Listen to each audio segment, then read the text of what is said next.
Hey pup fans, and welcome to this week's episode of the Pampered Pup. A new puppy is a wonderful addition to any household. Cuddling up to our favorite pup of fluff is a great way to unwind and experience pure joy. One thing that doesn't bring pure joy though, are those little presents they leave on your floor and carpet. Well, it's time to fix that. In this episode, we'll give you all the skills you need to house train your fluffy family member fast and easy.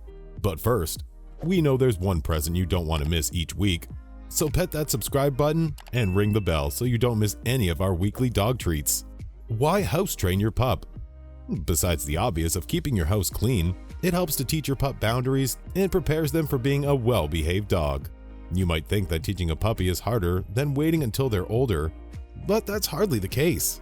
While it can vary by dog, generally speaking, most puppies can be house trained as young as 2 months old. You just need the right strategy and instill the right habits in them. We'll highlight 2 popular methods of house training, crate training and paper training, plus one bonus for the truly dedicated pup owner. But first, what not to do when beginning house training. We want to stress that it's very important never to use punishment as a training tool. This includes shoving the dog in their accident, yelling at the dog, or abusing your dog in some other way. You should think of your new pup as an infant, so doing these things aren't just ineffective. They can cause serious harm to your dog and damage the trust your dog needs and expects from you. Remember that house training is a process that can take anywhere from a few days to a few months. Take it slow and teach your dog the right way. They'll thank you for it. Now let's cover a few pointers to get you started on the right paw. Tip 1 is to stock up on patience. House training can take time, and your pup will learn much better when they trust you. That means a lot of positive reinforcement and refraining from anger and punishment when they have accidents indoors. Tip 2 is to pick a spot where you want your pup to associate with doing their business. This could be a spot in the house if you're using a pee pad, or a certain spot in the yard you can take them outside regularly. Tip 3 is to stock up on treats. While pups like praise, they absolutely love treats. So make sure you have a bunch and pass them on to your pup when they do their business in the desired spot. Tip 4 is to set up a schedule and stick to it. Dogs love routine, and if they can expect to relieve themselves at a certain time or after a certain activity, try your best to keep that expectation.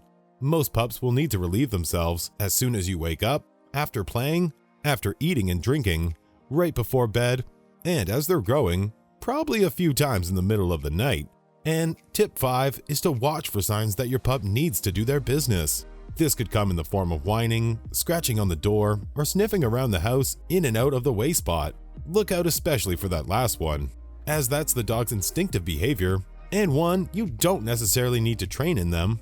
Now that we're all ready, let's cover some popular methods for house training your dog. House training through crate training. Crate training is one of the most popular methods for house training a pup for good reason. It's super effective. Although some new dog parents may worry that it's cruel to their pet, this is absolutely not the case when done correctly. We've made a whole video on crate training your pup, so we'll just cover the basics of potty training using a crate. The first step is to make sure your crate is the correct size for your pup.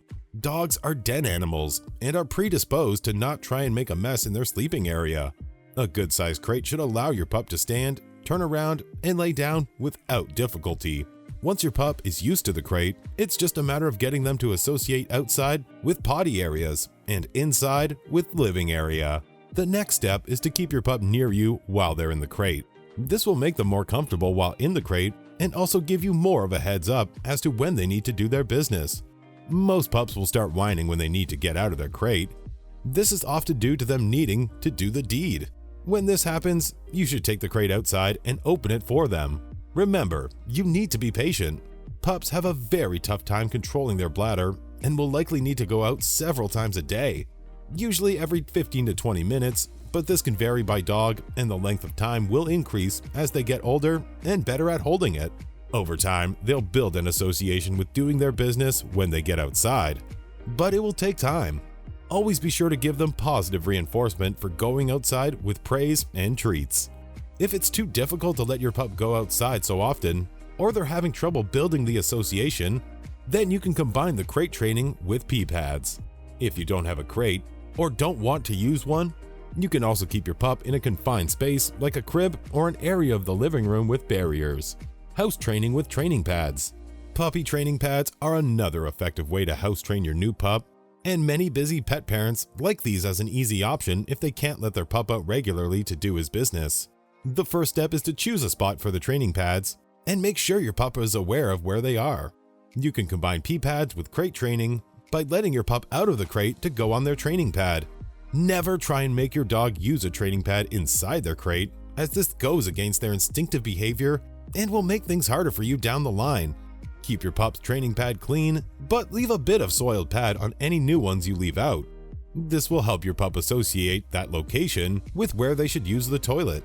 You could set up several areas in your house with training pads so your pup doesn't have to go too far and is less likely to go on your carpet.